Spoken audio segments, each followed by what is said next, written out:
Existe uma pesquisa que foi publicada na revista Estudos em Psicologia, que é de três psicólogas, duas delas analistas do comportamento, que é a Flávia Figel, a professora Cláudia Menegatti, as duas são terapeutas comportamentais, e a Elke Pinheiro, que é uma psicóloga que trabalha no hospital psiquiátrico. E elas fizeram uma análise funcional de casos de pessoas que adentravam no hospital psiquiátrico com queixa de tentativa de suicídio. Essa pesquisa específica mostrou que o tentar suicidar-se para essas pessoas tinha uma função dentro da história delas, dentro da vida delas, né? Elas conseguiam, eu vou dizer que elas conseguiam atenção, mas não nesse sentido que a gente fala de criança, né? Que criança que faz coisas para chamar atenção, mas elas conseguiam que as pessoas que estavam à volta delas olhassem para elas de verdade e fornecessem reforçadores aos quais elas não tinham acesso antes disso acontecer. Então, o tentar suicidar-se nesse caso, ele tem uma função muito específica na vida dessas pessoas. E é uma coisa que a gente tem que considerar. Mas, obviamente, nem todo mundo que tenta suicídio está buscando esse tipo de consequência, né? Eu acho que as causas, né, os motivos que podem levar uma pessoa a cometer suicídio são múltiplas e a gente tem que olhar para elas. Então, eu acho que, mesmo com base nesses autores que eu já citei, né, Banaco e o professor Ângelo Sampaio, eu acho que a gente pode pensar, eles fizeram uma compilação de possíveis causas, né, do suicídio, possíveis contingências que podem concorrer para que o indivíduo tome a decisão de se suicidar. Então, acho que uma delas é a ausência de reforçadores, né? Uma pessoa que tem uma vida em que é muito difícil, é muito custoso para ela conseguir reforçadores, sejam relações afetivas que sejam positivas, no sentido de serem legais, serem relações que de fato tragam prazer para esse indivíduo, trabalhos, né, que possam trazer realização para o indivíduo, reforçadores sociais, convivência com pessoas que sejam de fato recompensadoras, que sejam agradáveis, que façam o indivíduo crescer.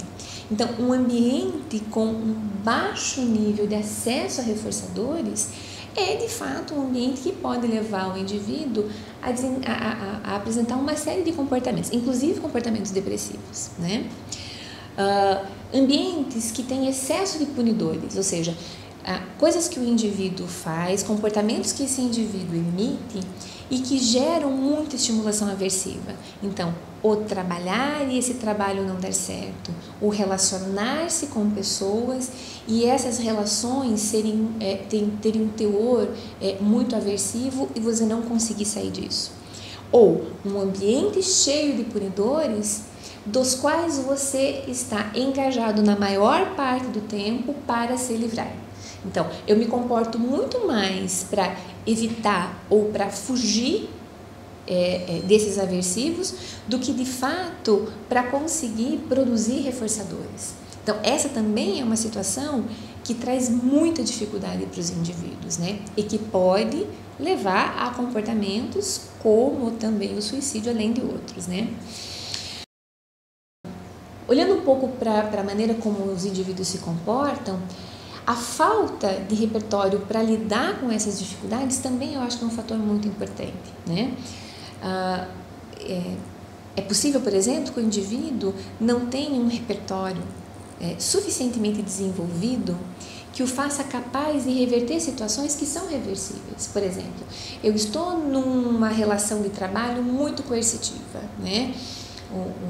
Dos meus colegas, o meu chefe, a própria pressão do trabalho é grande demais, me gera muitas dificuldades, mas eu não tenho um repertório para lidar com isso. Eu não sei como sair disso, eu não sei como evitar, eu não sei de que maneira eu posso reverter essa situação, nem, por exemplo, saindo disso, né? Então, essa falta de repertório, esse repertório muito pouco desenvolvido também pode concorrer para o indivíduo avaliar que ele não tem condições de sair dessa situação de aversividade.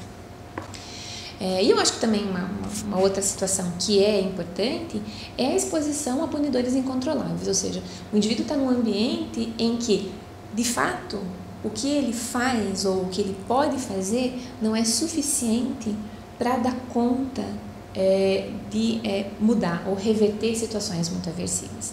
Então, vejam, são situações diversas que podem ocorrer isoladamente, que podem ocorrer em conjunto e que exigem do indivíduo, né, tomada de decisões ou a emissão de comportamentos que nem sempre ele tem condições de emitir, ou que levam o indivíduo a desistir de tentar mudar, né?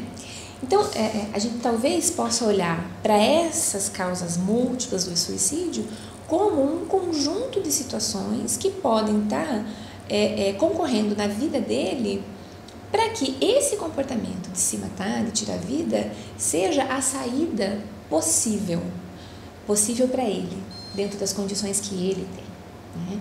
Agora, se ele vai ou não cometer suicídio, também vai depender de uma série de fatores, né? Em que medida ele vai optar por essa saída e não por outras, também vai depender de uma série de fatores, né?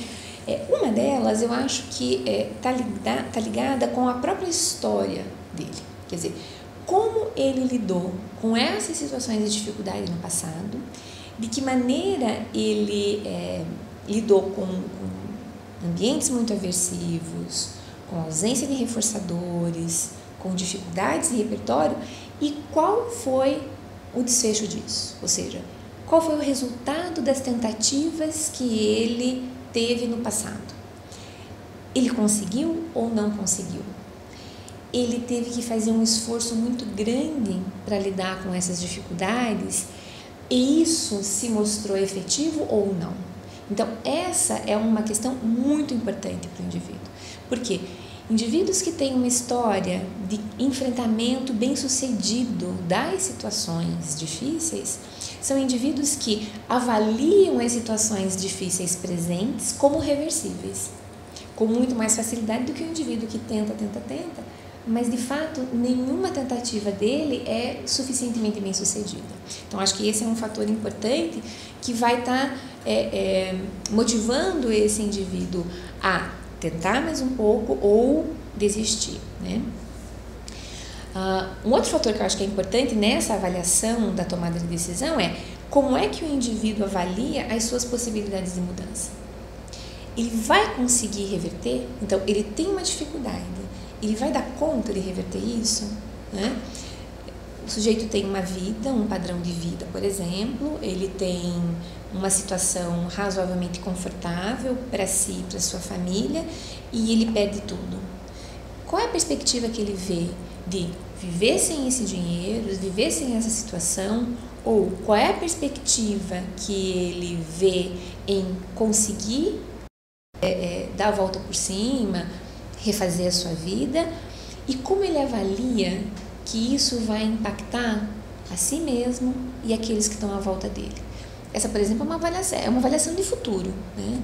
Daqui para frente, eu vou dar conta de reverter essa situação ou não? Então, essa é uma avaliação importante, né?